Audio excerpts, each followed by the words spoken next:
Steffi Graf, the woman behind the legend. What if the greatest tennis player who ever lived didn't actually love tennis the way we think she did? What if behind every trophy, every record, every moment of jaw-dropping brilliance, there was a woman quietly counting down to the day she could finally walk away? That question changes everything about how we see Steffi Graf.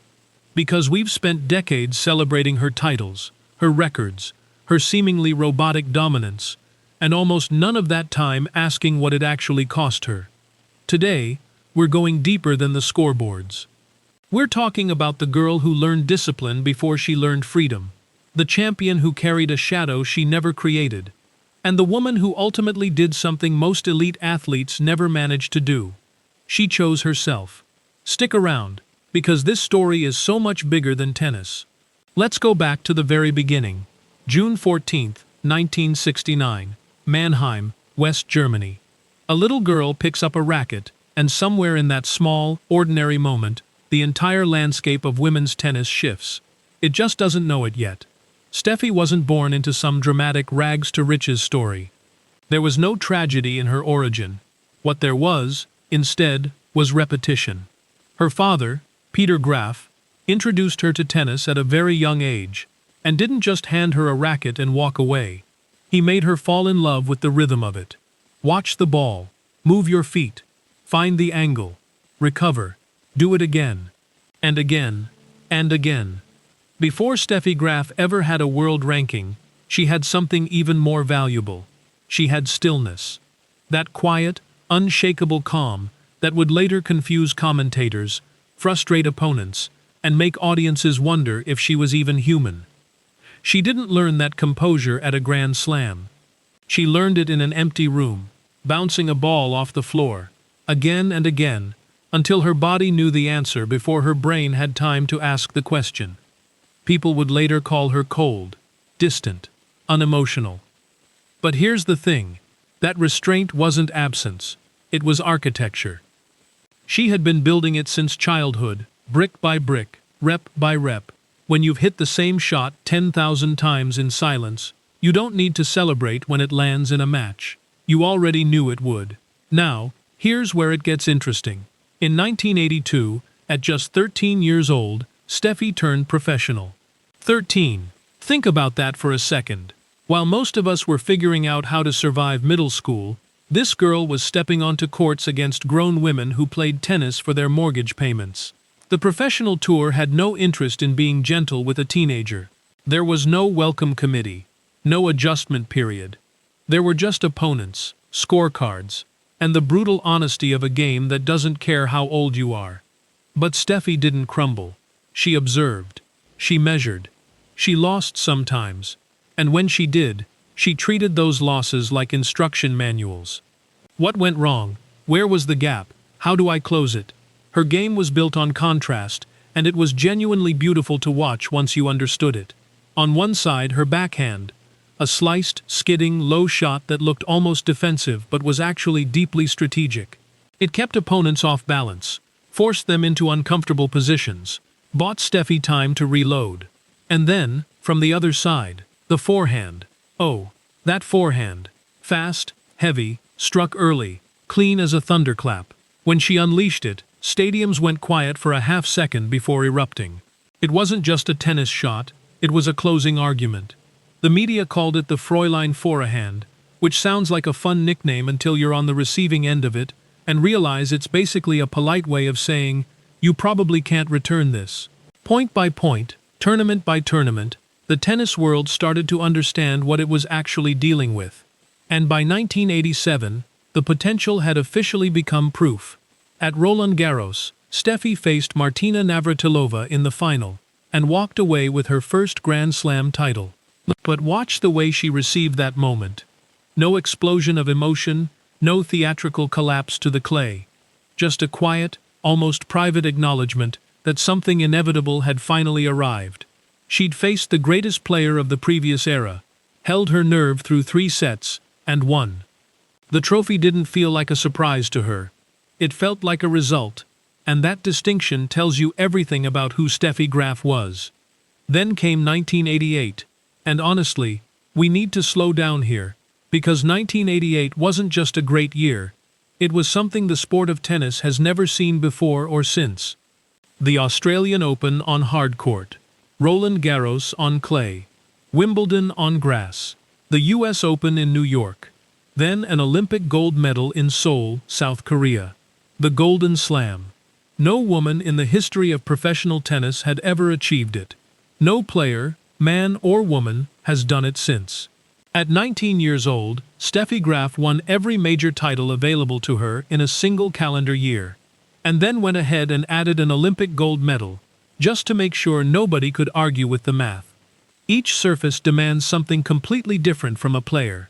Hard courts punish hesitation. Clay rewards patience and heavy legs. Grass is chaotic, instinctive, almost violent in its unpredictability. And Steffi mastered all of them. In the same year, before she was old enough to legally drink in most countries, the noise around her became enormous. Stadiums rose, cameras multiplied, broadcasters ran out of adjectives, and then, this is the part nobody talks about enough, she had to go back out there the next year and do it all again. Because when you set that kind of standard, victory stops being celebrated and starts being expected. That shift is brutal. She no longer played for the joy of winning. She played against the weight of being Steffi Graf. And she did it, week after week, tournament after tournament, for years. 377 weeks at world number 1. Let that number breathe for a moment. 377 weeks. That's not a hot streak. That's a way of life. Now, we have to talk about Hamburg. April 30th, 1993. Monica Seles, the one player on the planet who had genuinely matched Steffi stride for stride and pushed women's tennis into one of its most thrilling rivalries, was sitting courtside during a changeover in Germany when a man came out of the crowd and stabbed her. It was one of the most horrifying moments in sports history. Monica was the direct victim. Full stop. Her career was interrupted at its absolute peak. She wouldn't return to professional tennis for more than 2 years. That's the story. That's what matters most. But here's the complicated part. The man who attacked her claimed he did it to help Steffi Graf regain the world number 1 ranking. Steffi had nothing to do with it. She didn't know this person. She didn't create him. She had no role in what happened. And yet, from that moment forward, her name was tangled up in that tragedy, whether she wanted it to be or not. She visited Monica in the hospital. She admitted, in one of her rare moments of public vulnerability, that she had barely slept afterward, and had been deeply shaken when she returned to competition. For a woman the world had always read as unbreakable, that small confession was enormous. It told us the silence wasn't coldness. The silence was what happened when feeling had nowhere safe to go. The professional calendar, of course, didn't pause for any of this. The tour kept moving. Draws were made. Cities waited. Headlines demanded results. And Steffi kept playing, because that's what the structure of professional sport requires, whether you're ready or not. In 1993, she won 3 Grand Slam titles. The tennis was genuine. The work was real. But every victory existed beside an absence that no trophy could fill. Monica wasn't across the net. The rivalry that might have defined the entire decade had been broken by something completely outside the game. And no amount of winning could restore the matchups that were stolen from both of them. That's the shadow of Hamburg. Not guilt, not blame, a shadow. The kind that makes even clean victories feel more complicated when you look back years later. Through all of this, Steffi kept doing the only thing that had ever made real sense to her. She returned to the baseline, adjusted her grip, and played the next point. What else could she do? By the late 1990s, there was a new opponent she couldn't outrun. Physics. A decade plus of explosive movement had left its marks. Back problems, foot issues, hamstring trouble. And then, most significantly, her left knee. Surgery in 1997. Long stretches away from the court. The body that had once arrived one step earlier than everyone else was quietly, firmly, asking for one step less. In 1998, Steffi spoke openly about how exhausting it was to rebuild rhythm after injury, only to be knocked back again. A champion can have discipline. She can have will. But the body carries its own authority, and eventually, every athlete has to answer to it. When she retired in 1999, she was careful about how she framed it. She didn't want the story to be, "Injuries forced her out." She said her motivation had changed, that she had done what she came to do. And that distinction matters, because it protects the truth of her ending. She went out in 1999, won Roland Garros one final time, her 22nd Grand Slam title, reached another Wimbledon final, and then stepped away while her name still lived at the very top of the sport. That's not a retreat, that's a choice. And for someone who had spent her entire life having so few of them, it was everything. Then came the part of the story the sports world wasn't entirely prepared for.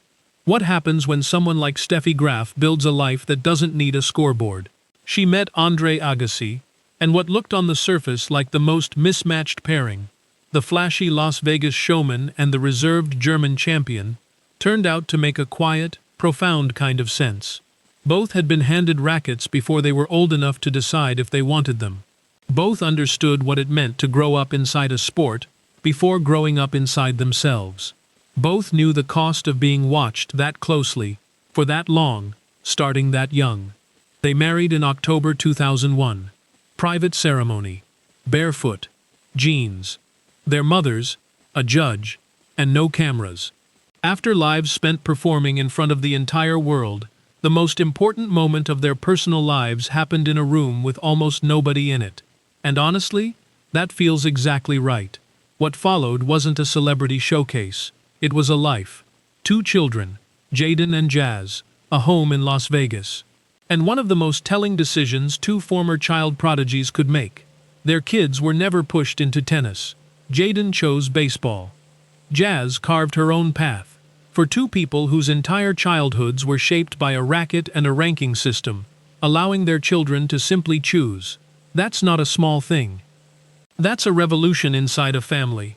Steffi also built something beyond the kitchen table. Her foundation, Children for Tomorrow, channels her energy into helping children and young people affected by war, displacement, and violence. No trophy at the end. No ceremony. Just slow, private, difficult, essential work. The young champion who once lived inside a world of instant, public results, now invests herself in progress that's gradual and hard to measure from the outside. That shift says more about who she actually is than any statistic ever could. Today, Steffi Graf is 57 years old. She doesn't appear unless she wants to. She doesn't speak unless there's a reason. She has built a life where privacy is protection, not emptiness. Where the morning doesn't begin with a ranking to defend or a record to maintain. Where the most important sounds aren't the crack of a forehand, but the ordinary rhythm of a home that doesn't ask her to win anything before she belongs in it. Here's the truth that gets lost when we only talk about the numbers. 22 Grand Slams. Golden Slam. 377 weeks. Those are extraordinary. But the real Steffi Graf story, the one that actually endures, is the story of a woman who gave the world everything she had on that court, and then was wise enough, and brave enough, to walk away before the court could take the rest.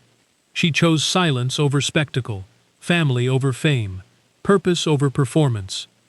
In a world that constantly rewards athletes who can never let go, she let go gracefully, completely, and entirely on her own terms.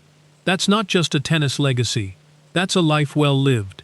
If this story resonated with you, if you've ever thought about the human being behind the legend, drop a comment below and tell us what Steffi Graf means to you. And if you believe that the greatest champions are defined not just by what they win, but by how they live after the trophies are put away, then you already understand exactly who she is. Hit that like button, share this with someone who loves real sports storytelling, and we'll see you next time.